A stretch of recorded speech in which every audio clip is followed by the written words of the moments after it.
Right, it is May the 22nd at 5:03, and we are actually having a second quarter meeting of the Finance Committee, where we're going to talk about the five-year forecast. Present in the meeting is Al Martin, Don Gallick, Tom Evans, Lindy Schukert, Joe Naaman, Mark Dobbins, Matt Muccio, and Dr. Kotklaris too. So with that, I will turn that over to Matt if you'd like to go through the five-year forecast.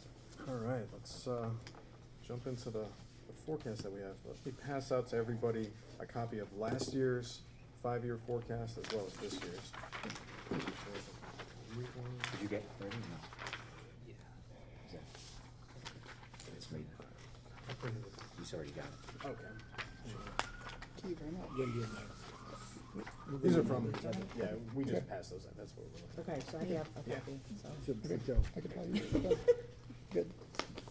at. All right, so I have it on the big screen too for everybody to look at. Any questions before we initially jump into everything? All right, so sent an email out to the whole finance committee and everybody here attending of the five-year forecast for May, as well as the notes.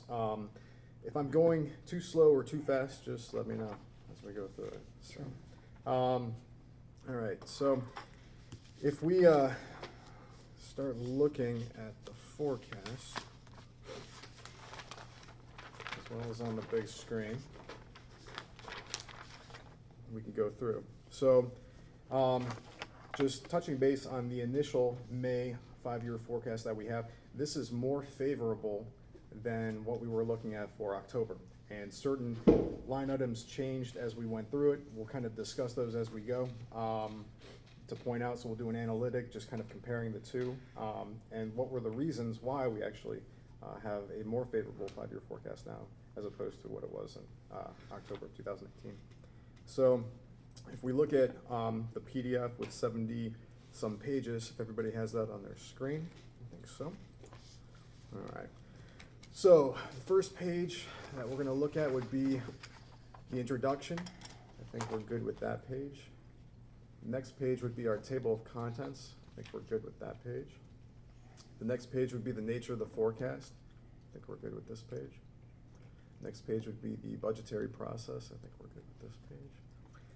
The next couple pages are going to be an explanation of how the forecast is built, just kind of what goes into it. I think we're good with these pages. We'll skip through. The next page, which is page 9, is the print screen embedded into the notes of the five-year forecast, the May 2019 five-year forecast. And now we start with line 1.010, which is general property taxes. So if we look at our five-year forecast, that's the very top line, line 1.010. Under revenues, general property taxes, we can see the actuals from 16, 17, and 18, and the forecasted amounts for 19, 20, 21, 22, and 23. Our forecasted amount for fiscal year 2019 is $9,082,553, and we'll get into that. This first page here that we're looking at has our background. It's a lot of good content in there. We get down to assessed valuations here. This is a good chart. Just wanted to point out a couple things. We have in column J the collection percentage of levy per Cuyahoga County, so we can see a history of the past 7 years, what our combined Class 1, Class 2, and public utility personal property collection percentage was. We can see our total valuations per year. We can see that the valuations have gone up. So in 2012, which has 2 asterisk stars next to it, and from that paragraph for assessed valuation, that indicates it's the reappraisal. So every 3 years, there's a reappraisal or triennial update that's done. So the reappraisal happened in 2012, triennial happened in 2015, reappraisal happened in 2018, and the triennial will happen again in 2021. It's tax year. Those are tax years. We can see the valuation all the way back in 2012 was $329 million, I'm just rounding. It's increased to tax year 2018, which is $385 million. So it's gone up considerably, which is favorable, has now come to the district here. We'll go into that. The below chart that we see is just for class 1 and class 2, so it's isolating just those two because that's what this line is built of, just class 1 and class 2 real property taxes. If we go to the next page, page 11, this is going to have information on types of levies. So this is good information to read. One that we might want to point out is the combined operating permanent improvement levy, which is the third one that we would have. That could be ideal for our district going ahead as we pursue potentially another levy in the future. The next page, page 12, we start to have the Uniform School Accounting System definition and receipt code information here. We have HB 920.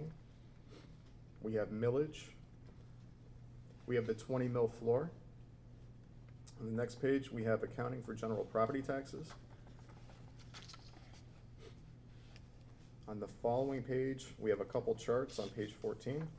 So the current levies that we have at the top of that page, all of our levies are continuing, and we can see each year in which they were approved, the tax rate for each of those levies, and we can see the tax year 2017 and tax year 2018 effective rates in those blue columns to the far right-hand side. We do know that the property valuation increased from tax year 2017 to tax year 2018. And what happens with the effective rate? The effective rate goes down because ultimately what they're trying to do is keep us getting the same amount of dollars for those levies. So if the property value goes up, they're going to decrease the effective rate, so our end result is still the same amount of money that we're receiving. Now there are certain circumstances which we get more money on a higher, or we lose more money on a lower valuation. Inside millage. If we look at the inside millage that we have, that's at 4.1. So there is no effective rate that adjusts the inside millage for class 1 and class 2. So as the valuation increases, we get that valuation at the full rate, not an effective rate that we have. So if the valuation increases, so if it's at 100 million one year and 200 million the next year, you're still getting that 200 million at that rate. Therefore, you're getting a higher amount of revenue. It's not much when you look at all of our rates added up together, but it is, something. So that's there. If we go down to the bottom two charts on page 14, we can see our collection projection. How it works is tax year, collection year, and then we have 2 fiscal years that kind of work its way through on when we receive the money. So tax year of 2017, think of it as a calendar year, January through December. Collection year, January through December. Now for us, since our fiscal year is 7/1 to 6/30, our fiscal year is split in half. So half of fiscal year 2019 is going to be collecting under that tax year 2017 amount. The other half is going to be collected on tax year 18. So it's kind of interesting, and I wanted to highlight in yellow just kind of how that works. So when we receive money coming to us, we're getting a portion of tax year 17, half, and we're getting half of tax year 18. We can see tax year 18 has a higher valuation for all three, class 1, class 2, and public utility personal property, which we'll hit in another section as they go. But we can see for 100% revenue collected in tax year 17, that amount for class 1 and class 2 added up together is $9,449,000. That's the bottom chart that we have. For the middle chart, that tax year 2018, class 1 and class 2 revenues at 100% estimated, $9,628,469. We also have the percentage of revenue for our levies allocated. So if we're saying in tax year 2017, $11,856,028 is the total amount, 100%. 20% of that's public utility personal property, while the other 80% is going to be for class 1 and class 2. 25% for class 1 and 55% for class 2. Then we have in the 3 columns to the right, collection at 97, 95, and 92%. And again, we have the collection percentages a couple pages earlier that we were looking at. It's kind of mid to low 90s as everything was rolled up together. If I go to the next page, page 15, the collection projections continued. Again, this is for future years, so tax year 18, collection year 19, and then the 2 fiscal years split, 19 and 20. and that goes all the way to tax year 2021 with the asterisks, indicating the triennial update for that year, and how the money comes through fiscal year 20 and then fiscal year 23. So just kind of a nice little chart to make it easier to look at. Now, if we go to the middle chart that we have here on this page, this is going to show us what adds up into that line 1.010 that we were looking at. So we can see fiscal year 18 actual amounts that we have. Then for comparison, we can see the projection of the next 5 years, fiscal 19, fiscal 20, fiscal 21, 22, and 23. Each one of those is essentially itemized, so we can see class 1 and 2, and what other amounts go into making up this line that we would have. We would have delinquent real property taxes and any other settlements that would come due. For class 1 and 2, we can see fiscal 18's actual was 8.8 million coming in. Fiscal 19, we have an estimate of 8.7 million, $8,704,572. Now fiscal 20, 21, 22, and 23 are estimated out. And the methodology will kind of explain more on that logic, but I just wanted to point out what makes up those numbers, and we'll hop into the conclusion. Line 2 is going to be delinquent real property taxes. We received a high amount in 18, 242,000, 19, 171,000. We're estimating a flatlined amount of 50,000. Again, we'll jump into that reasoning and the methodology for why we have it. 3 through 10 would be any settlements that we have. We collected 4 settlements this year, 3, 4, 5, and 6. 7 is a CRA that was just recently board approved last month with NIDAC Corporation, and we're going to see that money coming to us starting fiscal year 22. 8, 9, and 10 are existing settlements that are no longer in place, so those apply to fiscal 18, not fiscal 19. Then we can see the totals that we have, and those totals line up to line 1.010, general property taxes. Any questions, or I'll hop down to methodology? Okay. Our methodology. So this just kind of gives the thought process behind, the forecasting of the years going into the future. The second paragraph, the bottom sentence of that second paragraph talks about the conservative estimate taking into account properties not paying their property taxes and thus becoming delinquent, as well as valuation reduction affecting inside millage collections. That applies to line 1. So when I'm looking at class 1 and class 2 real property taxes, 8.7 is where we're at this year. We do know our valuation's increasing. We know that the money's going to stay the same virtually by the effective millage rate that we have. We know that any new construction and inside millage, if the valuation goes up, are going to be the two factors that increase revenue. The reason it's a little bit less in fiscal year 20 and 21 at 8.6 is just due to the collection that we would actually collect from Cuyahoga County. And now we're in the mid to low 90s. That's just being conservative to say this is what what is felt is going to be money in the bank, 8.6 million. Could we go aggressive to 8.7 million and even higher? Probably, but this is kind of a safe conservative estimate that we have here. So as we go through, there's room for growth there, but this is a conservative estimate of $8.6 million. Now it tiers down for 22 and 23. That's due to the next triennial update that we would have, and it just accounts for perhaps a dip in valuation that would affect the inside millage that we would have, but roughly we're still looking at the same. Again, collection percentage is a huge factor in this line. If we go higher than the low 90s that we were looking at the previous page a while back, that's going to increase that 8.6 million higher, but that just takes into account delinquencies that would happen to us, and then line 2 is delinquency money that we're collecting. So there's always going to be a delinquent amount that's out there. I still have a plan in place to have the county come out and speak with the board. I'm hoping to have that happen during the summer. Reached out a couple months ago, and the county's kind of slow. So your estimates are more conservative then, Yes. at this point, so, because you're estimating 50, and it's probably going to be a little bit higher, probably. Yeah, this is a conservative estimate. It's not on the aggressive side. It Yep. errs on the side of. The class 1 and 2 Yep. fiscal year 18, 8,862,000. Yes. What percentage is that? Collection percentage? Yeah, if we go up to the collection percentage, which it's going to be on page 10. And again, it's gonna be split between those fiscal years, but just for the sake of this chart, I wanted to kind of make it easier. But 2016 is tax year, then collection year 17 and fiscal year. But remember, there's that split between the two fiscal years that we have. So if we go down to the other year, but It's 98%. yeah. So it's very conservative, because when we look at the previous, way far back, 12, 13, and 14, we were, low 90s, high 80s in those years.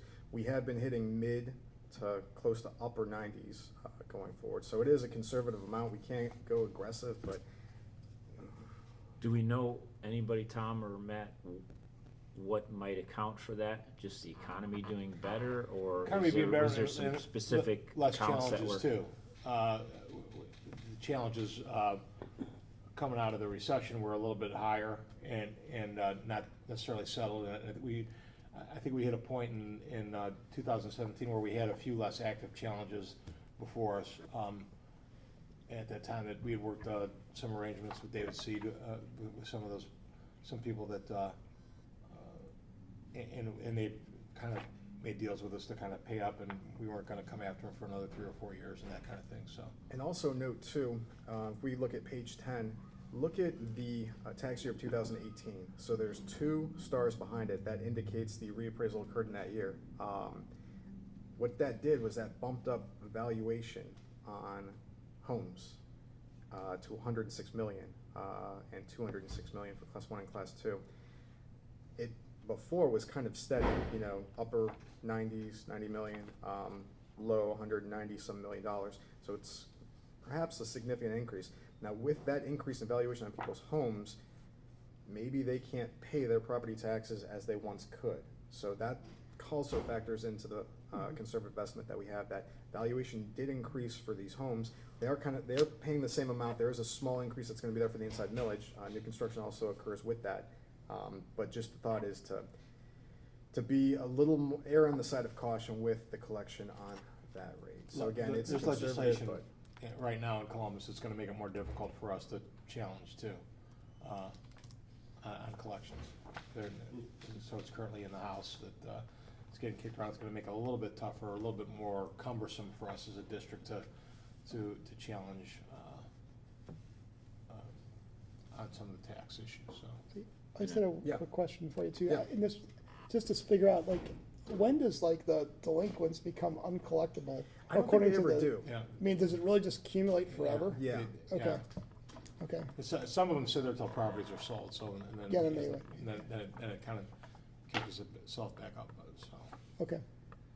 So we have basically have delinquent taxes accumulated forever. I mean, so but we don't know what that Right. pool of Right. When I- uncollectible is. When I look Yeah, at we the county, do. The county that 95.5, we were in the top 4 or 5 in the entire county as far as collection rate at that point. But also Okay. the collection takes into account public utility personal property as well, which is entities, not necessarily homes or commercial businesses see. per se. Those homes, class 1 and class 2, residential and commercial business that we would have, excluding public utility personal property, which we're gonna collect higher as a percentage for public utility personal property coming in. It's gonna be closer to almost 100% as the corporation's paying those I see. taxes. Homes, for what we're having come to us, I would say we're closer to low 90s on that Okay. for homes. Correct me if I'm wrong, but if the collection percentage stayed the same, Mm. based on the way you receive your taxes, 17 and 18 affecting the next year's, Okay? 18 and 19, that number would actually go up, because the valuation's higher. Yes, with the inside millage Okay. and any new construction, Yep. yes. But given that, if the collections drop like 5%, you're looking at almost $500,000 of drop, just because it's such a big, Correct. talk about, if it dropped Right. 5%, you're looking at over 400,000 of Right, a decrease just from collections alone. right, each percentage point If we, is if we significant. continue though to collect at that higher rate, it's actually will go up. Yes. And again, the rate's kind of masked in there because of public utility personal Right. property is collecting at such a higher rate as opposed to class 1 and class 2, which is collecting at a lower, so it skews that percentage and averages it out. But class 1 and class 2, if you're a 0.5% or 1%, off on your estimate, that's sizable in your budget.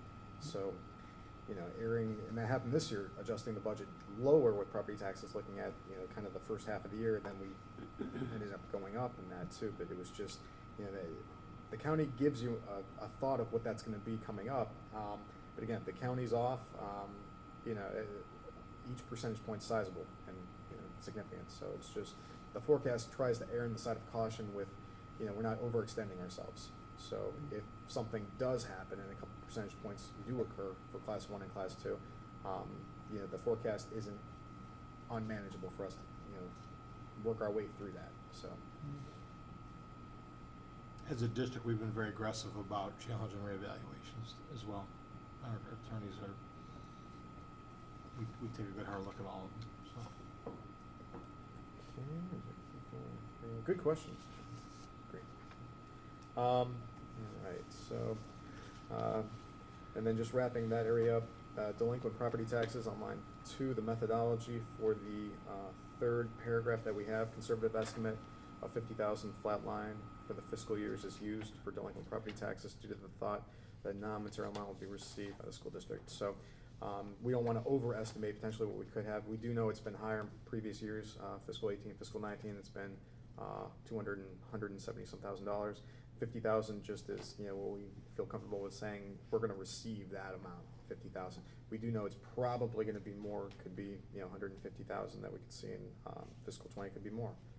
So as more people go delinquent, we collect more, coming due to us. So it's trying to have a figure in there that says, we feel very confident that amount's going to be there.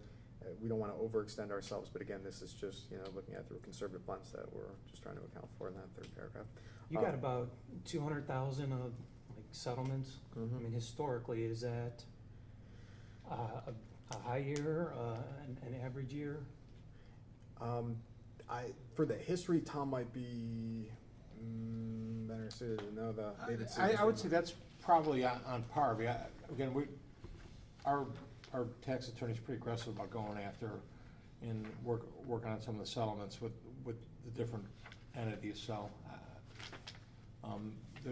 There's a couple spots that, So between the delinquents and the settlements, you've averaged 400,000 a year, maybe 19, 18, Yeah. and you're just gonna put 50? And I know you're being conservative, Yeah. and it's hard to. Right. The fourth paragraph speaks on settlements are forecasted when they occur, and the school district's legal counsel in conjunction with the treasurer's office and on behalf of the Board of Education continuously works on any potential future settlements. We just recently passed a CRA 42419. It's saying, we could, and there's a reasonable, methodology to including settlements and increasing the delinquent property taxes for what we have. But the way I look at it is risk. Is it a risk that's reasonable, or is it, more reasonable to say we don't need that risk because our forecast is very favorable for where it's at. If we include settlements and they don't occur, then are we, making up for it in other places that we have to grab for now on the revenue side? That's putting a lot of risk out there if we want to say $100,000 every year in settlements in which we haven't signed on the dotted line for. With delinquent taxes, it's probably less risky to up that, but that's just looking at it through, don't count all your chickens until they're hatched or some saying like that, which I totally botched. what we look for on those is that we look to be made whole on the settlements on tax abatements. So in the end, that's what ultimately the goal for us as a district is. And we understand that the villages offer the incentives but we know that essentially in Brooklyn Heights, there isn't any more room with this one that we just signed with NIDIC, there really isn't any more buildable space, and we know that there's a couple in Valley View that could potentially pop up, and right now, there's not anything in the near future in Cuyahoga Heights. The Charter Steel is finishing up, and some of those others are finishing up, so there's not, there might be one or two possibilities in Valley View. Jerry does a good job of keeping us in the loop potentially, and linking us up with those business owners to see what they're interested in are. But we've been very consistent with all three villages that in the end we look to be made whole as a district as far as what we would have received on the taxes from those entities. Yeah, the thought to this forecast is going in from a conservative estimate on everything, revenues and expenses, so that really lowers the risk for future years for what we have, because if we had, kind of an aggressive forecast with maybe higher risk, if we are wrong on some of our estimates, maybe some schools out there that occurs to, then you're in the mode of cutting programs that are already established. Once something's given out, it's so hard to cut that, as opposed to it never occurred in the first place. So, it is conservative. So. Any questions before we hop to the next slide? Okay. And again, we're not offering a material amount on that conservative estimate, to be honest. I mean, if we're looking at a couple $100,000 and our overall amount's 8.6, I mean, that's kind of a small, percentage overall to the grand total that we're looking at. So we're still getting the bulk, I'd say 95%, right there. And we probably have about 5% that we're, saying is conservative going into the future. Because if you were to be aggressive, you probably had another 150,000 probably across the board. Yeah. That's being really aggressive though, because Right. that's about the midpoint about what you probably would collect probably. Right. And I can't explain how stressful it is getting the county tax updates, and if you're short on the money coming in, that pitfall that hits you in the stomach. That's Yeah. that's a scary feeling. Yeah. So always trying to err on the side of cautions, just to mitigate that. I think risk. that's the right approach, because I'd rather be pleasantly surprised in the end than having to go through some things that were unplanned that we have to get rid of, so. Right. Okay, hopping to our next line, tangible personal property tax. What that is public utility personal property, very first sentence that we have. Why they don't call it that, I don't know. Wish I did it. It'd make it so much easier, but for whatever reason, they call it tangible personal property tax, and it applies to public utility personal property. So the background has a lot of good information that we have here on page 16. At the bottom of page 16, we have the entities that contribute our current public utility entities to Cuyahoga Heights Schools. Our largest two would be American Transmission Systems and Cleveland Electric Aluminum. The next page, page 17, again is the same chart, the assessed valuations, but we're looking at that public utility personal property, the red. And these blue and red go back to our long sheets when we look at those and the tax information that we have. So everything's color-coded in traces. Below the USAS, Uniform School Accounting System Definition and Receipt Code, just making sure we're booking everything correctly for how it's supposed to be booked. On page 18, we have a similar chart to what we were looking at for Class 1 and Class 2, but this is for tangible personal property, that public utility personal property tax. We can see that the full rate is used, and I want to thank Mr. Dobbins, pointed out that for the first sentence that we have, effective millage rate is not used for public utility personal property, so I'm going to add a D to that line right there. But again, the public utility personal property is taxed at the full rate. That's the difference. So there's no effective rate for this. So this is where the school district really benefits. So the bottom two charts are the same ones that we were looking at, but again, we're looking at the red, public utility personal property. As the valuation has increased between tax year 17 and tax year 18, 2.4 to 2.6, we've seen that at the full rate. All across the board, there is no effective rate. So that I was a bit more aggressive on as the estimate goes, in which we'll look at the next page. And if we look at the following page, page 19, we can see our 5 years estimates and 1 year actual. So our look at it this year, the estimate is $2,498,232, $2.5 million rounded. We extended that amount to fiscal 20 and 21.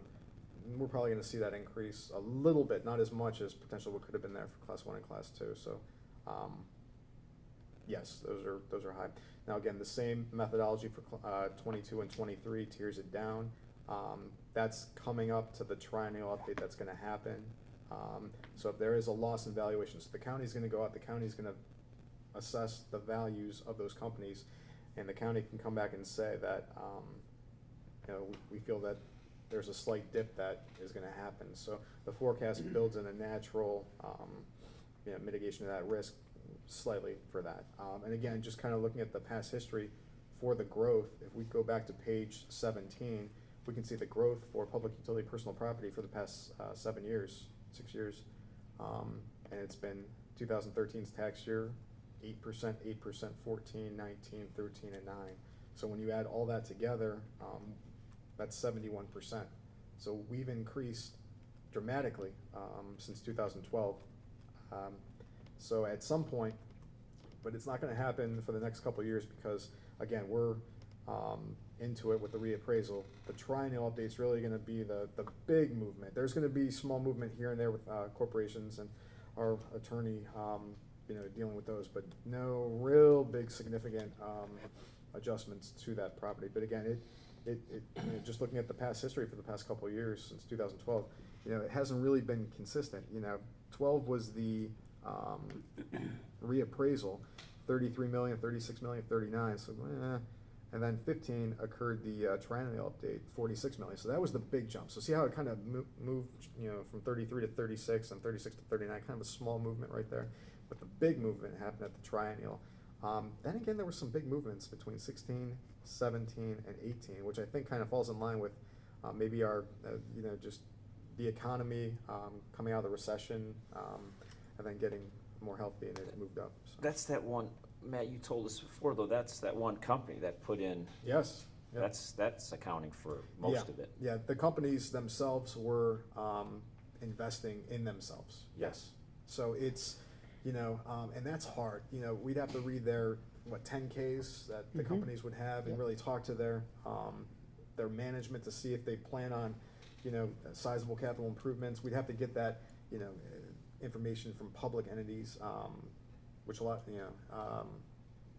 so it's, we're looking at it through the county lens of, okay, this is the triennial, this is the reappraisal, this is where we're at, and we have, kind of small increases that are going to be there for valuation going up. Do towns and villages, cities allow these companies to come in, or does the state or the local, the county say, no, we're coming in, we need to put this here?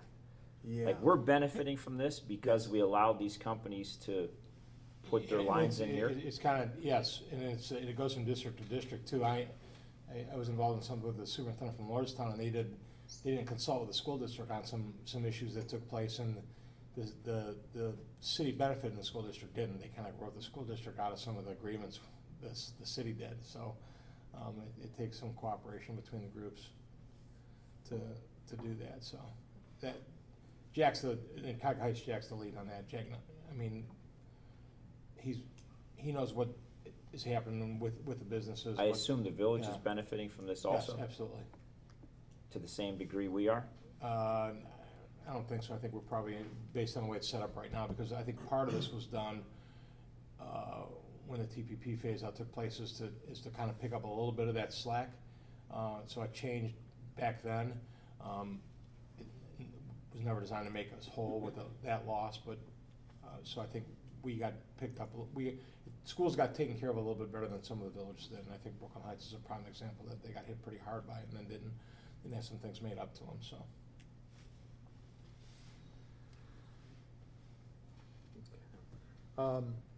So if we, again, great questions. So if we go down to page 19, we can see the actual and the estimate. So 19, $2,498,232. 20 and 21, 2.5 million. 22 and 23 starts kind of tearing down. Again, just the same conservative thought that we had. Valuation does decrease because we've been on a chart, a course, trajectory of going up. So we've been going up to the tune of 71%. At some point, we're going to hit the peaks and valleys. So I mean, looking at that, I don't want to get a misconception that growth is just going to continue for the next 15 years. So it's just saying that, growth is possible. It's been occurring there, but the county can come back at that update and lower the valuations. The companies can decide to no longer invest in themselves. So this just, we're keeping an eye on this. We're aggressive with our estimate, and to the benefit of the school district, this has been increasing tremendously. But any questions?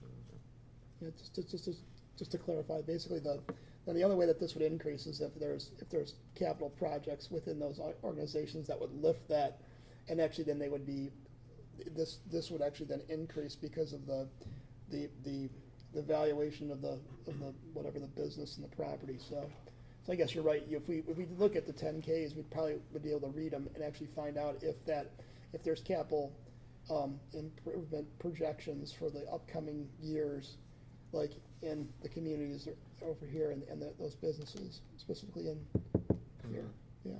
I mean, does like the NEDAC project, would numbers from that be baked into this analysis, or would there? You see theirs are coming in on that, you see where those come in further out in the 45,000. chart, where we start to collect on that. 2 years out, and what we did, part of that agreement with NIDAC was, we allowed the village to defer the first year's payment to us, and they split that into the next 2 years. They wanted a year to be able to collect and kind of get their feet on the ground. In the end, we're made whole with it, so we let them push our payment back 1 year, one more year on that, and then split it between the second and third year, so we still get made whole on the amount of money we'll receive from them overall. Man, to our businesses and the villages typically fight their reevaluation. So we've seen that it's been going up. Right. In my previous district, a lot of the businesses fought that reevaluation to save money. The ones that primarily fight are the places that are warehouses that are vacant. We've got a lot down on off of Rockside Road that, and several of those owners have been in to sit down and talk to me. You know, when they're vacant, versus when they're occupied and what they're drawing on. So, you know, again, a couple of those building owners came and talked to me. They talked to me about price per square foot. They talked to me about what they have to do to bring clients in because they have to remodel then warehouse space and that type of thing. So essentially the approach was, from the two that did come in and talk to us, is that they weren't looking not to pay their taxes. They just wanted to know that if we could settle on a number for the next 3 or 4 years, and that we would not then in turn come after them until after that period of time, because we had gotten into a cycle where we got them to kind of get even, then we were back after them again. So the guy, So they were looking for a little breathing room for 3 So or they 4 could years make to those know improvements? so they could do some things with their property and our tax attorney was able to work that out. So.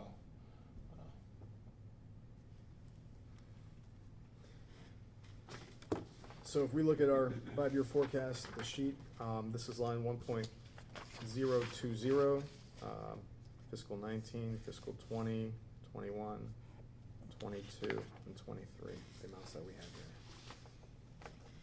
All right, so we'll continue on. So if we go to our next page, we're starting with state aid.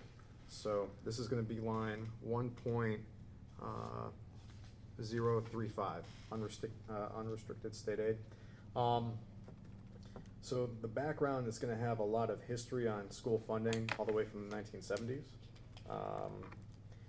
And then at the bottom of page 20 talks about the new funding method proposed by Representative Bob Cupp and John Patterson, which is called the Ohio Fair School Funding Plan.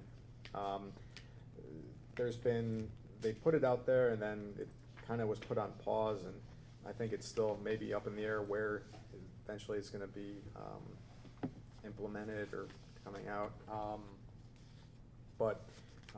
You know, for how many years school funding has been determined to be unconstitutional, and the thought would be that, you know, this new funding method is gonna be, you know, as described, rational, transparent, comprehensive, and most of all, a fair system for funding its schools in Ohio. So that's out there, so just everybody is aware that there is something being worked on for funding from the state.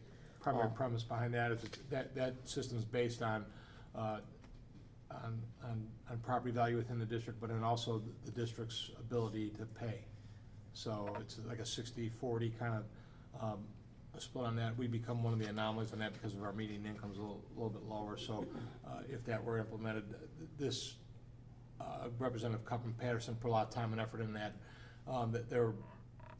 They had hoped to have it part of the budget this year. It doesn't look like that's gonna happen, although Mr. Dobbins went to a meeting Monday night where they're still hopeful to have it a part of this budget. A major stumbling block to it is that there are limitations on the amount of money that can be, that the budget can be increased by. There's law that limit the amount, and so that really what they propose they can't pay for right now, because there's limits on how much they can increase the budget by.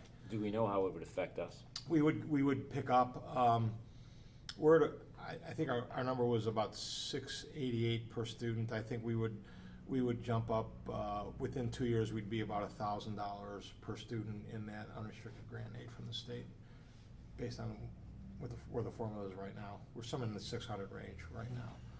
We're one of the lowest in the state, as far as, because our property values are high in the district.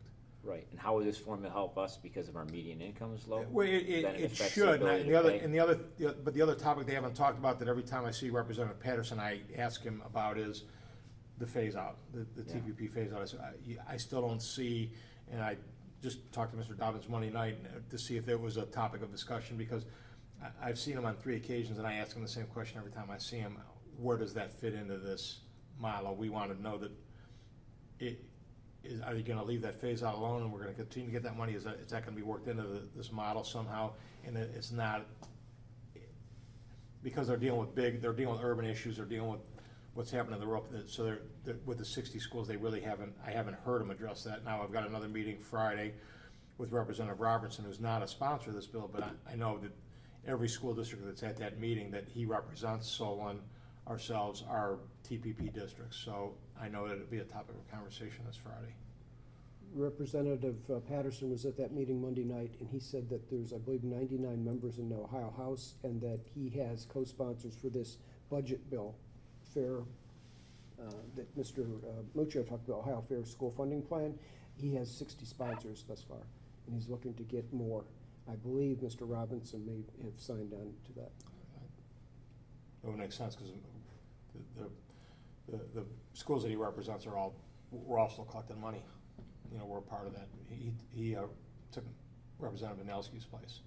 So it's us, Solon, so that South Corridor, Bedford, that it's really impactful. So I think that would probably be in his best interest to be supportive of that.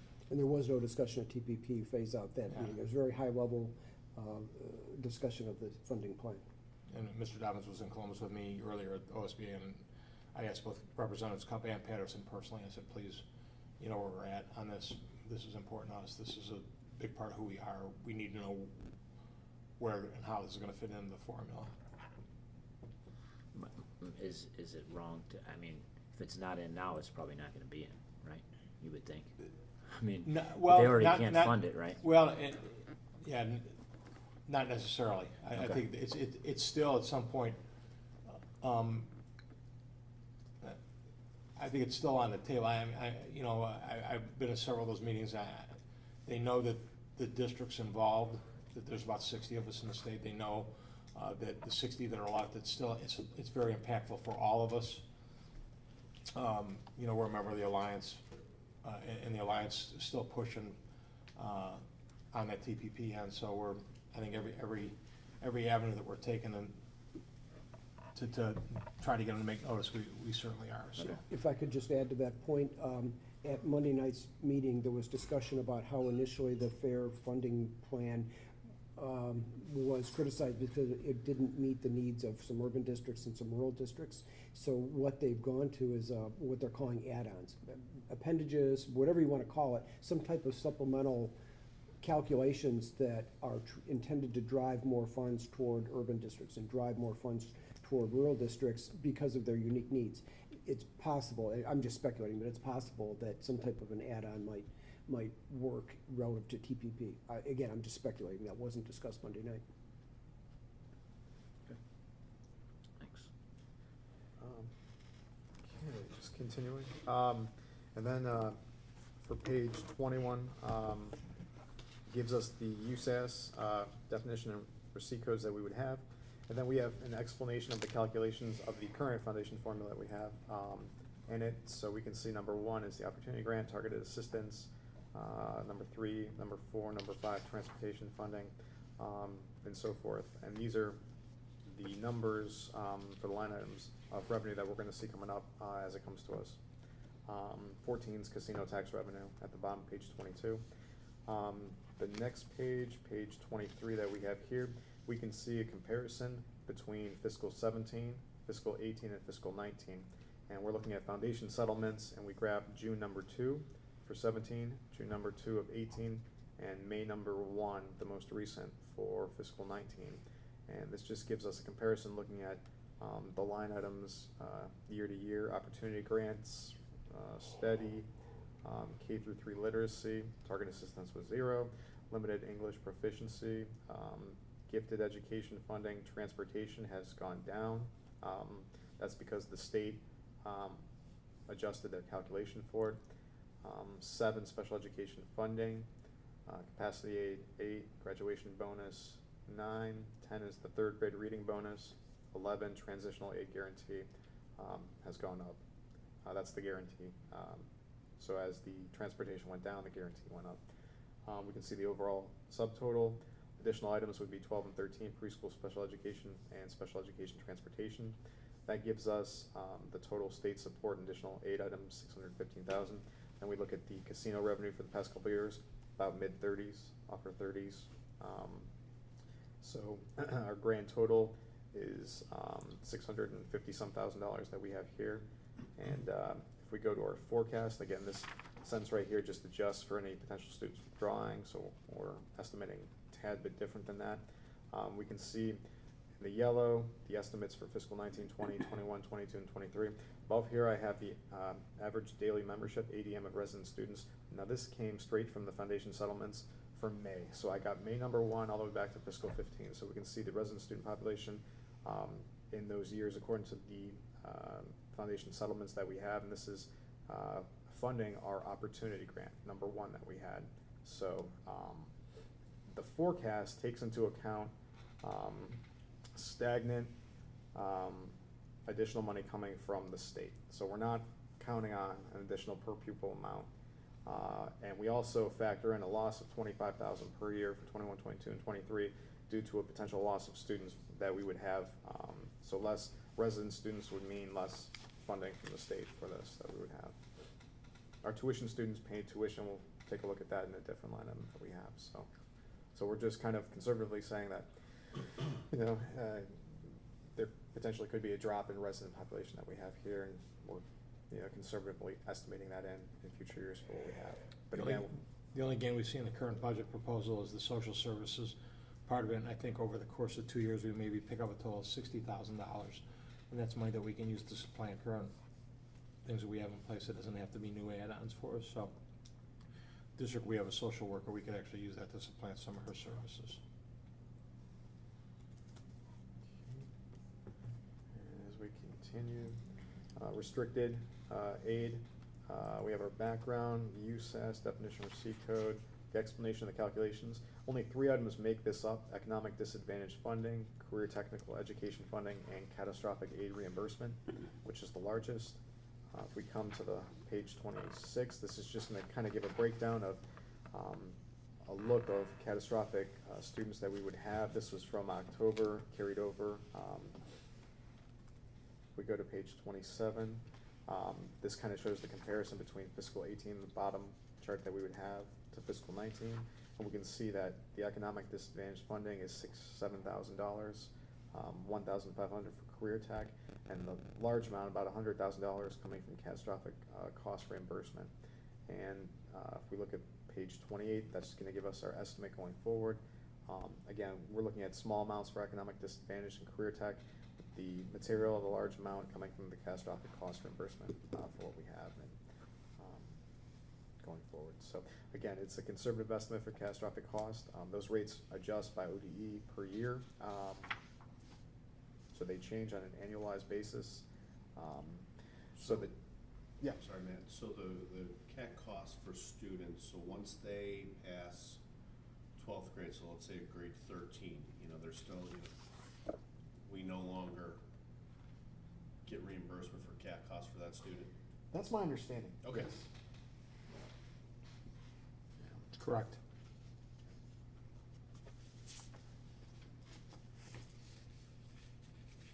Okay, as we go. Page 29. This is starting our property tax allocation. And again, these all go back to the 5-year forecast that we were looking at. For property tax allocation, we're looking at line 1.050, property tax allocation. And we can see the amounts as they are. This gives us our background of it. Page 29, below the USAS definition and receipt code. Page 30 is going to give the breakdown reimbursement, the phase out of the TPP per ODE. So So they project 3 years, 19, 20, 21. And then the middle chart gives us a projection all the way to 0 to when we would have it totally phased out. So this year, fiscal year 2019, $2,367,371 is the reimbursement amount that we have coming back to us. And then it decreases by $213,000 per year until it goes to 0 by fiscal 2031. That's the 5/8 mil run out. That's my understanding that as soon as the budget's approved, that there's a senator or a legislator that's gonna sponsor that be changed to a 1/4 mil run out instead of 5/8. The bottom of page 30 has the comparison of fiscal 18 and 19, so we can see the amounts that came in for 18 and the amounts that are estimated for 19. Not much difference, really, except for the supplemental payment, which those are just supplemental payments, so those are gonna tear off. And we see the $213,000 going out for the phase out for what we have. If we go to the next page, page 31, this is gonna be everything that's built into the line of the forecast, 1.050 property tax allocation. Again, it's made of the homestead exemption, the non-business credit, which was the former 10% rollback, owner-occupied credit, the 2.5% rollback, the phase out of the TPP going at 213,000 per year, and then any supplemental payments that would be in, that we would have. So those totals match to what we're looking at in the 5-year forecast for each year going ahead. Okay, we'll keep going on. Page 32 is all their operating revenue. We have our background, the USAS receipt codes.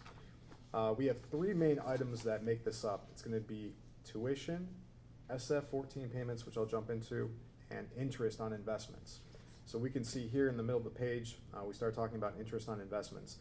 So all investments of the school district comply with the applicable provisions of the Ohio Revised Code. The investment objective is to provide maximum security while earning a market rate of return consistent with the following principles: security, liquidity, return on investments, diversification, and prudence. The school district's investment policy is also on file with the Auditor of State, Clerk of the Bureau Department.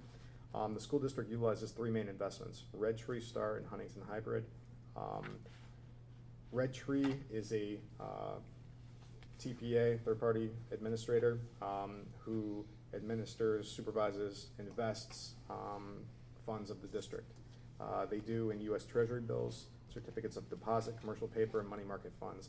Approximately 22% of our district's cash is held in that investment, Red Tree Group. And they just recently were at a board meeting and spoke on the portfolio and their thought process going through.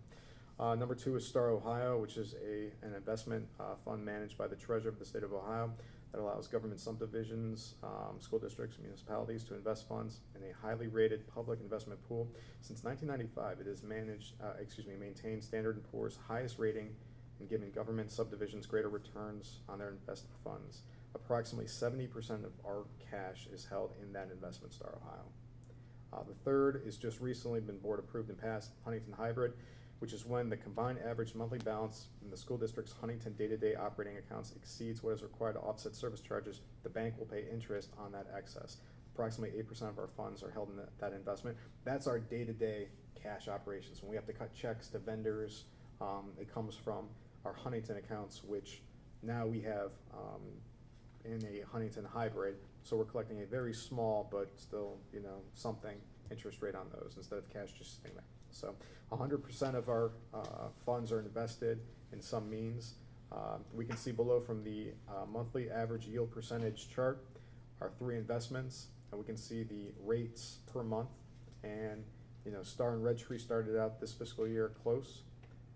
They're still close. Red Tree's a little more favorable, but both have increased dramatically, I would say. So the market's doing good. We're doing very good in our investments as well. Below, SF-14 tuition and SF-14H. The H designates special education students. We have a vendor, Tim O'Keefe, who works on this. And tuition is the amount of money paid to a school district to offset the district's cost of educating a student who is a legal resident of another school district. So an example of this would be court-placed students with a relative. So when we have students come to the district that are court-placed with grandma, grandpa, relative, who, you know, we account for those as SF-14 students. The H designates special education. And the bottom paragraph that we would have on the bottom of page 32, fiscal year 2018 had 13 students classified as that for an approximate reimbursement of about $16,000 per student, while fiscal year 2019, which we're currently in, has 18 students at an approximate reimbursement of $16,000. Payments are made semi-annually, and keep in mind the you know, comings and goings of these students that we would have. If they're court placed, you know, would that student be here for all 12 years? Probably not. Would they be here for 2 years? Maybe not even. So, you know, I'm sure there's a lot of comings and goings with, you know, different. Tim looks at it twice a year for us as a district. And we're probably averaging, what was the number this year? For SF, over 200,000. Yeah.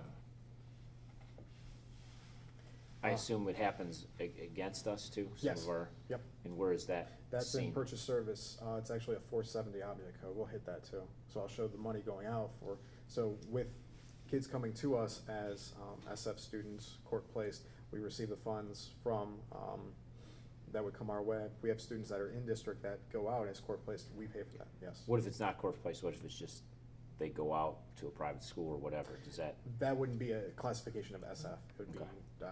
charter school, community school, for example. you lose money there too? Yes. Yep. Is it the same amount? Or is there a different amount for the different SF-14 than amount, for the- different amount, right? You probably lose the state ADM for your Yes. community charter. Yes. Yeah. Which That's is what people 600 and whatever, Yeah, that number? 6,000. Six. Yes, Yeah, but- 6,000 Oh, going 6. out. Yeah. Yes. Ours don't, yeah, that's, Yes. which is the beef with the other, like the Parma School District. Parma gets 4,000 per kid, but when a kid goes to a charter, they take 6,000 from their fund, 6,600 from their Like any foundation. of the online schools, those are considered those charter This is community not an even- schools. And So what is it for us It's when direct, we lose straight a off the kid? top. It's the per pupil It's, amount. I think that's probably about 6,600 right now. It's the same across, that's a set number by the state.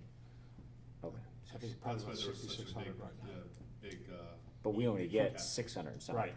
per- So for Right. us, it's even a bigger difference than Correct. Parma, but we don't have as many. We don't have as maybe. many. Yeah, That's, we're, right. last time I looked, maybe I had a list, couple online, 2 kids online, maybe. Yeah, we don't have much, but if you look at an open enrollment district, now that's kind of well, if you have an open enrollment district that brings in a lot of open enrollment students, you're getting the per pupil amount, the full amount. If you lose those students to be open enrollment as well, you also lose that amount. So, I mean, a lot of urban school districts, Akron, for example, complains a lot to other districts that have open enrollment that surround Akron, that gain the full amount, you know, coming to them, as opposed to if a district's classified as a high wealth district. Elyria So- schools will lose over $4 million a year in open enrollment students, because Lorraine County has When I open was in enrollment. Sandusky. The kids that go to other surrounding districts from Elyria. Sandusky Perkins took about 600 students a year from Sandusky City.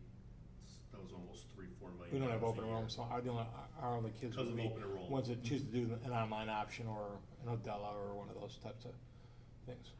And that number, since I've been here, has been under 5 in any Gotcha. given year. It's never been more than that. Our third item is gonna be tuition data. And we have tuition for fiscal 16, 17, 18, 19, and 20. And we can see the different schools that we have, elementary, middle, high school, and then partial year students. And we can see 16, 70 students, but we can see the rates higher. 17, those rates were still high. We can see 65 tuition students coming. Fiscal 18, the rates were dropped. What happened with the student population for tuition students coming here? Increased. For 19, the rates stayed the same as 18, and that student population of tuition students increased sizably. Again, 20, the projection is an increase to 175 tuition students, and again, that amount's been frozen, flatline, the tuition amounts that we have. So as we can look back at the history from 16, as we dropped the tuition amounts, we've seen an increase in students coming to the district. And we can see the monetary amounts that contribute. Board locked that rate in for 3 years, so that'll be a discussion that comes before the finance committee. When we get back to school in the fall, so what kind of recommendation you want to make to the Board of Education for tuition for next school year. And again, you might be asking, okay, with more students, we see more in revenue, but what about the other side? What about expenses? Well, there are direct and indirect costs, the direct costs would be impactful, but they're minimal. If we're purchasing laptop computers for all students, we are purchasing it for the tuition students that we have, but the indirect costs that we would have for just, the students taking up the additional space in the classrooms, the teachers already existing. We already have, gas, lights, water, sewer. So those direct costs, you have your fixed and your variable costs, think of it that way. So your fixed costs are gonna be costs that would always be there regardless. The variable cost would be the cost changing, so it would be the cost of those laptops that we would purchase for those students that would be coming in, as opposed to fixed costs that are there regardless for those students. We can see the fiscal 18 actual and fiscal 19 through 23 estimate. All of that rolled up gives us our line 1.060, all the revenues that we have. And we can see that the large ones would be the tuition, number 1, number 2 and 3 would be our SF money for the core place students, number 4 would be interest on investments that we have. Now that's tiered down because we're thinking we're at our highest place cash-wise right now, as well as the rates, the interest rates potentially could be less favorable in future years. So that's why we have that tiered down. But again, we're hoping that the interest rates will stay hopefully where they're at right now, and we can continue to maximize that. 9 and 10 are going to be the employee share coming back of medical insurance that we would have, and all others are small. We have instrument rentals 6, classroom materials 7, fines 8. So the amounts on the total line that we have match up and come to the forecast. This is an area as well that perhaps was underestimated in the October forecast. So now, reevaluating those 3 areas: tuition, because we can project more in tuition going forward. So that was a sizable increase. Interest, that's a sizable increase, and the SF money for the students, that was increased a bit as well. So those 3 are the main drivers on why there's a difference between October 2018's forecast to May of 2019's forecast for those line items that we have.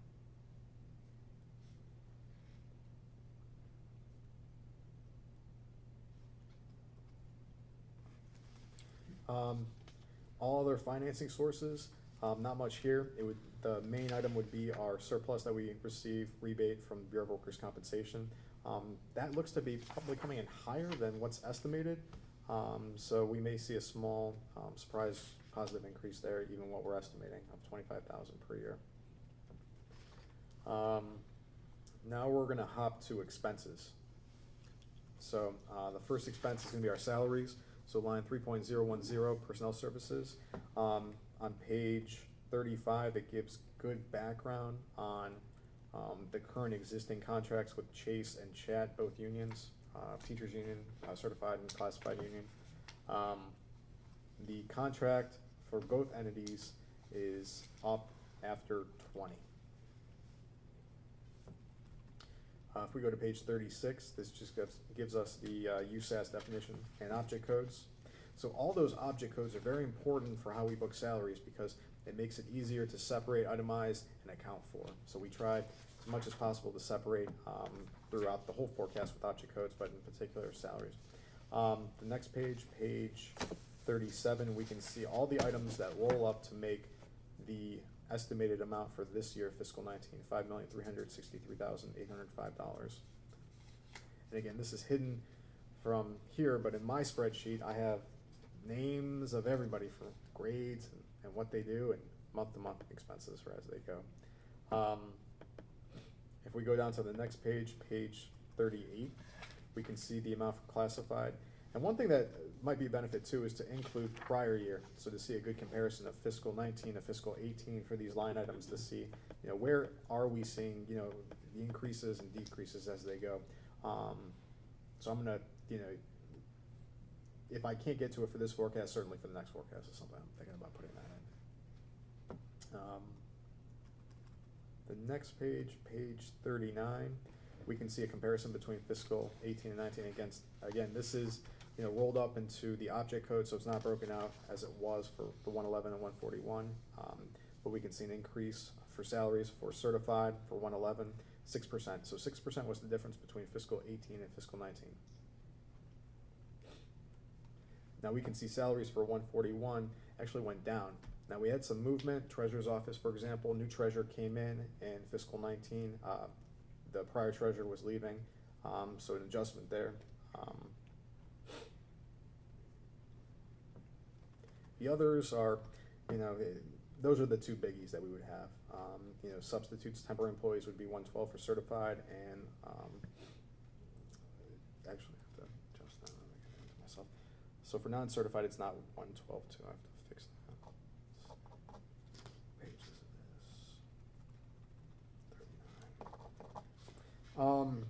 Supplementals as well, those are included, but those are the sizable amounts that we have. But again, the salaries is going to be the large material amounts that we have for those numbers. If we go down to the next page, page 40, we can see the projection in years out. So for salaries, for example, for certified, we have fiscal 18 actual, fiscal 19 for where it's at. We know that the difference between 18 to 19 was 6% from what we look back on. So going from 19 to 20, we know that there's a 2% increase for the staff, and we're saying that the step is 4%. So that's how we arrive at our 6% estimate for fiscal 20. Now, going into fiscal 21, 22, and 23, there is no base that has been negotiated or agreed to. So the forecasts accounts for the step increase, which is approximately 4% year to year. So going off the existing current contract that's in place, even if there's no other contract, and please jump in if anybody wants to, that amount estimated is going to be 4% going forward. So.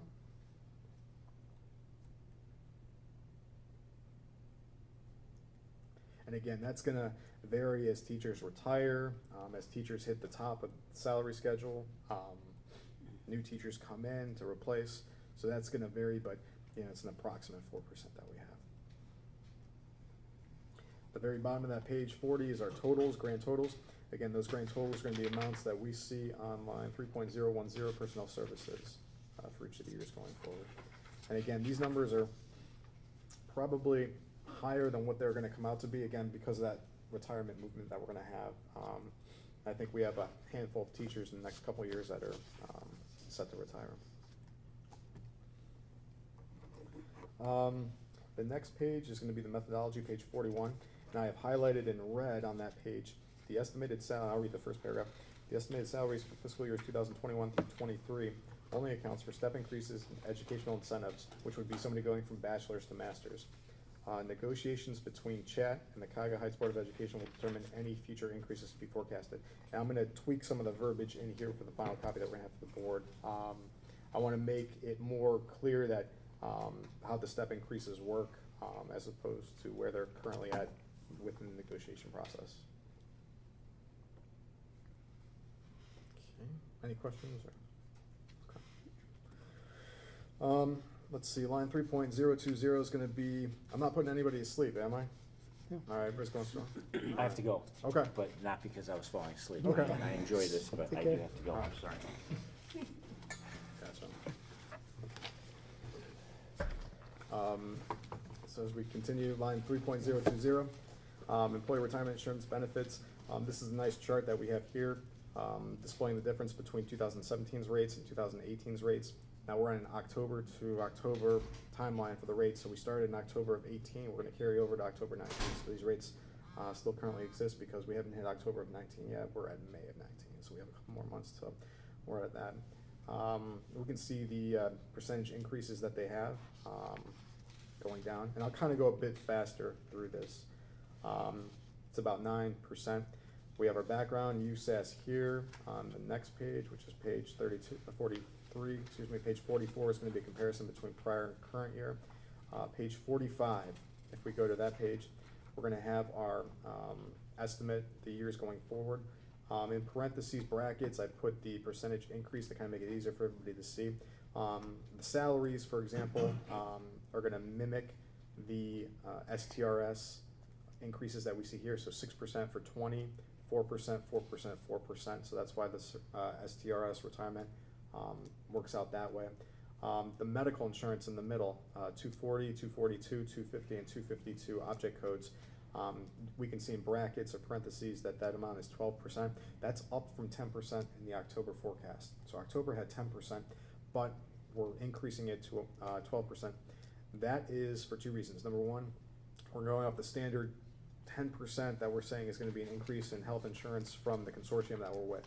The extra 2%, which equals 12, is going to be from single status employees to family status. So as employees get married and have children, they're going to go from single status insurance most likely to family insurance. And in turn, essentially, it's doubling the cost that we're going to see. So that switch from single to family, we're going to guesstimate it's going to be 2%. So we're building that into the 12% increase per year. Could that be conservative? Yeah, but it's, you know, reasonable, I think, as an increase going. Matt, Yep. I'm sorry, can I ask just a quick Yeah. question? On any severance Yes. of retiring employees, where does that, is that reflected in? Severance is going to be in the other category. It's gonna be in this, in Right. the other category? It's going to be in personnel services, not employee benefits. Okay, all right. Yep. So 3.010? Yes, severance is going to be 132 object code for Thank you. certified. Got So, it. Yep, okay. and that's at 25,000 per year for 25,000 for 21, 25,000 for 22, 25,000 for 23. But depending on how many retire, how Right. many teachers or how many individuals retire Right. that year, Right. that could get inflated or dropped. Well, it's going to even itself out essentially because you know, you're going to have teachers retire, and as they drop off, so we have one retiring. It's gonna be a wash and money, I Essentially, get it, yeah, sure, okay. Yeah, so That's what I you mean. get to a point where, you know, with this built in, let's say, we have one teacher, for example, retiring, Kathy Delacroix, who we're gonna pay her severance in next year, but she's gonna drop off the salary schedule because she's retiring as of this year. So she retires, she's not gonna be on the finances, the books for fiscal 20. So her salary's off the books, the high, $100,000, let's say it's off the books as a salary, but we are gonna pay the $25,000, let's say. It's a wash. Okay. Right, so that, that's gonna drop the total salaries for 111 down by about $100,000 because Gotcha. we have that higher teacher gone. So there's gonna be some movement in the budget, so that's gonna increase, while 111 is gonna decrease and 132 severance is gonna increase, but we're not gonna be caught on the wrong side of it. So. I just wanna make sure, thanks, Yep. thank you. So for retirement and insurance benefits, those numbers at the bottom, grand total, roll up to our forecast line 3.020 for what we have. Continuing to go on, page 46 is going to be the methodology for that. Again, that just talks about the 10% increase for the premium and the 2% for the movement from single to family insurance, and adding any additional employees that we would have. Purchase service on 47, so we're starting to get into the 400 object codes. We have our background, we have the USAS definitions and codes. Then we start jumping into our budgeted amounts that we have. So everything's itemized. It's grouped together by object code. So 410 is going to be, I'm on page 48 for everybody. Professional and technical services is object code 410. So we can see all the items that roll up into that object code of 410, and we can see the projections or the budgets, you know, going forward all 5 years, and what they're at, you know, fiscal 18 actual. Dr. Claris did point out I have one I'm gonna have to update, so there's gonna be an update to the 5-year forecast. We're purchasing $20-some thousand in, Elementary literacy materials, okay, so that's, how much was that? little shy of 27. Okay, for next year, so we have an increase of 27,000 for supplementals, which is gonna be a 524 object code. So we're gonna see that line increase, but, expenses going forward for purchase services, supplies and materials, which are gonna be a 500 object code, capital outlay, which is gonna be a 600, is all set up this way. So I'll kinda just go through a little bit quick, but not too quick, but 48 is still 410 object code. Page 49 has instructional services 411. Now the big one's gonna be our county payment to the ESC of Northeast Ohio. Dr. Claris, maybe you can articulate that a bit more than I can. Go ahead. Yeah, so obviously we use the ESC of Northeast Ohio for staffing of our intervention specialists, our student attendants, educational aides, and any related services. So audiology, school psychologist, social worker, speech pathologist. So all of those salaries, benefits, come out of those line items, and we've kind of divided them by elementary, middle school, high school. Thank you. Health services for 413, management services 415. Line 53 here is the O'Keefe billing. So this is what we pay. He gets 10%, Tim O'Keefe, for doing all that work for each student. So each student that comes in with the 16,000, 10% goes to him. So this is his payment here on this line. Let's see, we have legal costs. We have our architect costs here. We're estimating 25,000 just at this point in time per year going forward. That could change. Professional technical services 419. Cleaning 432. We have our carpet cleaning on line 63. Garbage removal line 64. Repairs and maintenance, we have a lot there. We can see all different ones. Now, when I go into repair and maintenance, going forward to the future years, if we look at line 84, which is going to be the high school equipment repairs and maintenance services, see how it's $4,000 here in fiscal 19, but 25 all the way through. What I do is I budget the bulk there, and then as each repair and maintenance comes through, then I build its own account and take from the 25 and give it to that one. So we'll have a bunch of accounts rolled up. So this makes it easier for us to go back in future years and look at it and say, oh, okay, we fixed the this item that we would have or that item. So I'm starting to do that. So the bulk gets budgeted there, and then we're going to see the separation and itemization of as they go. So, Great. Dr. Clears, how does looking at all these future years kind of help you in budgeting, as opposed to maybe the bud sums or? I mean, this is, it helps me in terms of, like, just planning for like iReady, for example. I know that as I go through this, and this is actually the sheets I used to work with Matt over the last week or so, going through and on, okay, my fuel was this last year, my fuel was this year. So it's really everything in this budget is our big ticket items that we purchase. So that from a organizational standpoint from my office, from Dave's office, or even from Tom, it just helps to see that, okay, I know at some point I have to pay an iReady bill. And so it just helps from that standpoint. As we go on, we have our lease purchase agreements in 425 and 26. 429 is going to be other property services. 432 is going to be certified meetings. Continue going more. I'm going to go to the 470s because I think Al had the question on where we see the students coming out. So 470s on this page. This is where we see the foundation deduction line 177 on that, and we have about 25,000. So that's the students going out from us as Court Place to other locations. We account for that expense there. Continuing on, we can look at our totals, grand totals. We can see there which match the forecast for line 3.030 purchase services for what we have here. And again, all these add up into that. So this is breaking down the budget line item by line item, letting everybody see kind of where all the money's at in these. And this is purchase services. The next page I'm going to go to is going to be 59 for supplies and materials. The same thought.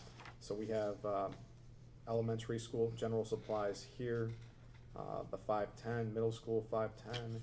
We have high school 510, district-wide 510. I'm on 61, going to 62. Classroom supplies 511, office supplies 512, health and hygiene 514. 516 is going to be all of our software materials that we have. That's a prime example of kind of keeping track of what we have in the district, even from an instructional standpoint. Like what Dave and I did, we went through all of our software and we were able to say, okay, we don't need this anymore because this is going to get rolled into this. So you'll see, like especially in fiscal year 20, you'll see the zeros in that column. Those are actual accounts that we were able to, not accounts, those were software functions that we were able to roll into other packages, so you can see kind of the cost savings too. Does software actually fluctuate based upon the student? I'm sorry. Is the software licensed per student, Or is it basically a flat fee? It's typically a flat fee, you Okay. know, like, for example, we're gonna purchase fourth grade social studies curriculum, you're gonna see that in 2-3 Okay. weeks. That's a per student price. Okay, Typically, It's you just know, flat. it's a district rate based on the ADM within our school district, or number of buildings. Yeah, items to the ESC and our A site are very oftentimes on a per student basis, because there's a varying size Okay. districts that are parts of those different groups, so okay, it's not fair to Like- charge like if you Cuyahoga look Heights at- the same that you would yeah. Stowe High School for something comparable, so they do it on an ADM Yeah. basis. I mean, Okay. you look at line item 97, Alex software, that's built in for extra seat licenses that I would need in case we had a heavy class. One year, Yeah. like this year, we had a big 8th grade class, Mhm. so I had to purchase, I think, like 15 or 16 additional seats that were not part of our original adoption okay, a few years ago. So, but typically, it's just one bulk price for each of those I see. packages. yeah, so I was just wondering if there's large fluctuations in the licensing cost, or basically if it doesn't sound like there really is, because it Not seems pretty typically, flat. no, Okay. not typically. And Dr. Claris, we zeroed out line number 74, which is time and attendance frontline. Can you kind of talk on that, the thought that we did behind that? Yeah, and so Mr. Muccio came to myself and Dave, probably 2 weeks ago maybe, And Mrs. Ulickson? and Ulix, excuse me, Yeah. and in terms of, you know, some of the new financial system, that is pending for us in the next year or so, and part of the new financial system is gonna be a time and attendance piece. We didn't feel like we would need to, we were gonna continue with using that frontline software if we're gonna change anyway, so that was the reason for the change in that reduction. We don't wanna change twice, just to change twice. And so if we would have implemented anything new, it was probably gonna be very different than what Matt, the treasurer's office is gonna propose down the road when we switch financial systems, so, like, just we wanted to save some money, we didn't wanna Okay. change to just change. And we have our demo on the books with Neonet the 31st of? Yeah, I believe so. Yeah, May 31st, I think that's the morning. So far, we have you, myself, Mr. Evans, Treasurer's Office, Mr. Wallace. I Right. think that's, so we can, yeah. So as we go from here, this is gonna wrap up all of our 500s, and I'm just kind of going through textbooks that we have. We have textbooks split out with new items, so when we look at our textbooks, we can see a line for new items, and we have bulk amounts there. That's to give Dr. Claris some room year to year to purchase new textbooks for grade, for what we have. So we have kind of a 25,000 sitting in 1 year, then hopping to the next year and so forth. So that gives some background on why we have those amounts. Supplemental textbooks, I'm gonna add in the amount that Dr. Claris had for a one line item, the 27,000. Periodicals, operation and maintenance and repairs, that might be budgeted low, only because, you know, the buses age every year, so more money may be needed to fix those, as we go, even if they're new. And then, that should wrap up the 500. 600's the same, which is the capital outlay equipment. As we go, we have, everything split up, but again, it's that same thought of budgeting the bulk, so 35,000 sitting in elementary school, and then we'll start building out line items from that, as we go. We can see everything, just kind of gives us a quick idea of what was spent prior years, so eventually, you do this long enough, it's gonna be a 300-page, 5-year forecast notes, but it's a couple of years away from having that happen. To shut school down for 2 days, so you can do the. Yeah. Now, 21 for the high school is still Sparky the Robot. I still have I don't know what that is. Does anybody know what Sparky the Robot is? There's an account code for that. No? Maybe Yeah, not. Okay, I'm still gonna figure that out. Creamy. That's just something I wanna, maybe that was Matt Young before Coleman. So, yeah, we have, everything here for the district, for equipment. Just a funny story, line 33, we purchased a new golf cart. I think the last football game that we had here, do you wanna? No, I don't. Okay, we had a coach from the other team who went on it and the cart broke and we had to get a new cart, so, And that new card is a used card. yeah. So, that was funny. Thought was, did we bill out the other school and say, hey, your coach broke her? Yeah. I don't think so. Matt was gonna make that phone call, he had volunteered for that. Let's see, other objects, so we're almost done. Other objects, 72, there's only 76 pages left. Left? Total. No, excuse me, the total, 76 pages. So, We're only Oh, halfway- I see. we're only halfway we there. only have 4 pages left, so, other objects, again, not much, really here, but the biggest item is gonna be that we have, line 11, county auditor and treasurer fees, and our state audits, line 9. Those are our 2 biggies. The state audits we have every year. Line 11 is when we receive property taxes from the county. We were talking a great deal on class 1 and 2 and public utility personal property. What the county does is they assess fees to administer and give us our funds, as well as every other school in the county and the state. So every county is taking a cut, a share, for the work that they do in administering those fees to us. For us, that's approximately $150,000 this year. It's tiered up to $175 to account for more property taxes that we're gonna see in the future. More taxes, which means they're probably gonna up their fees, the county, to us going forward. But that's why we have that item there.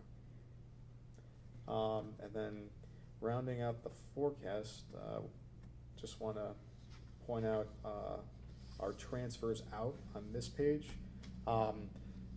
which is page 75. I had color-coded the transfer numbers to make it easier, because I was starting to get mixed up with the transfers, looking at it too much, but we have 30 debt payments for our HB 264 debt.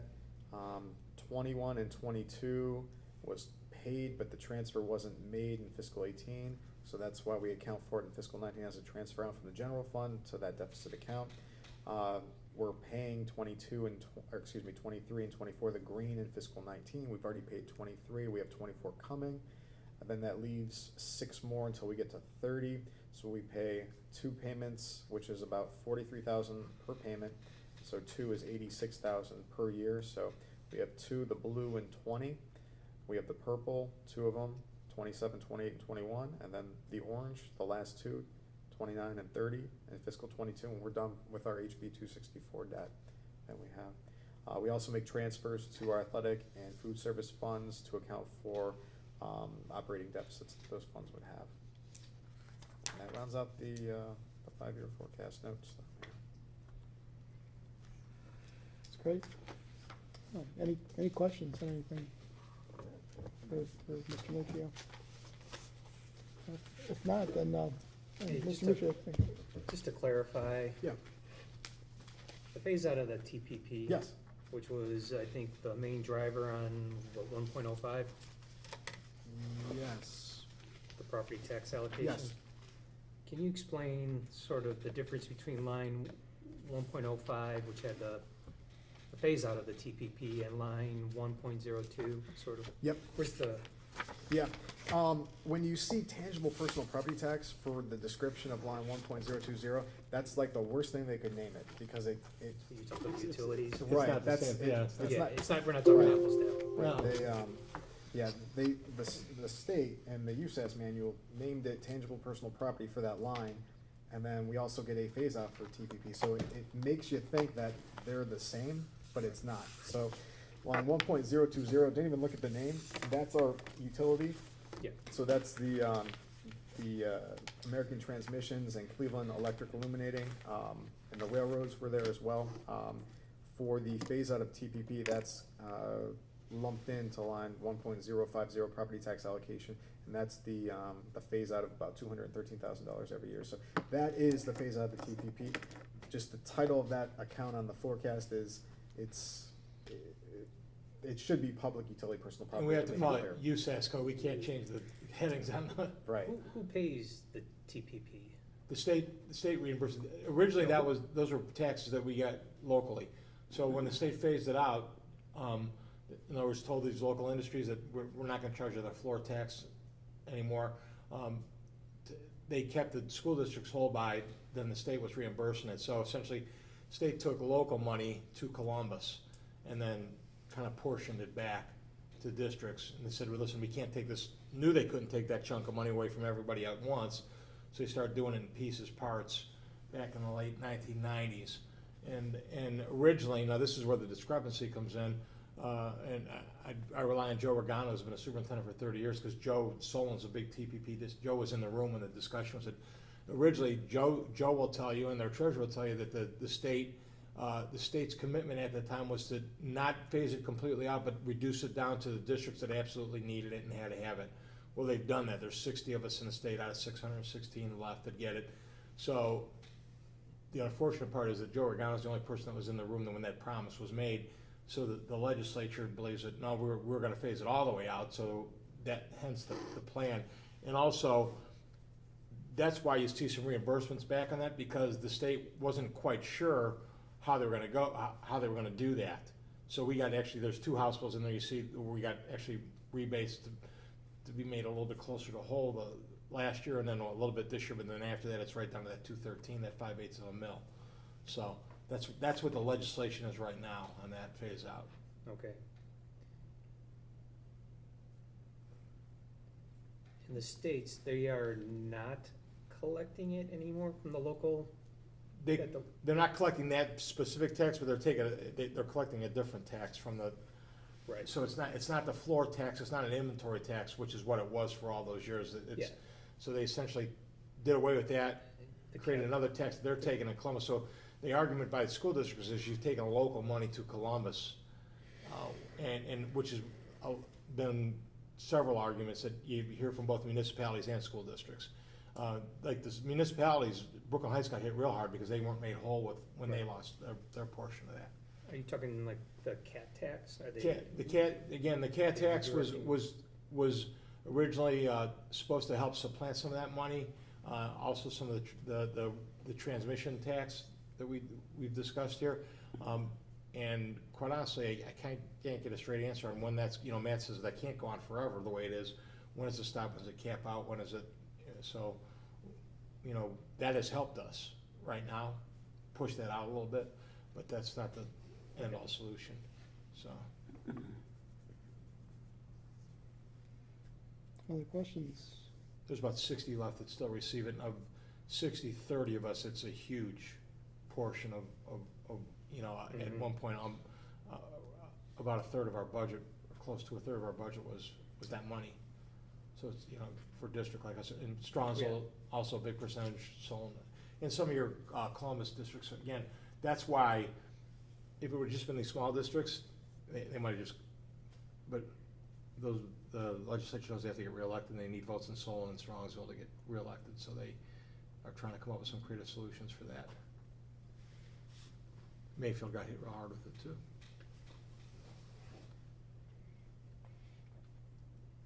Okay. There's no more questions, and Mr. Mujia, thank you for the Thank you. time and putting all this together. It's a great job, and thanks for all the input. So it's 6:36, and we're ending the finance committee meeting. Thank you.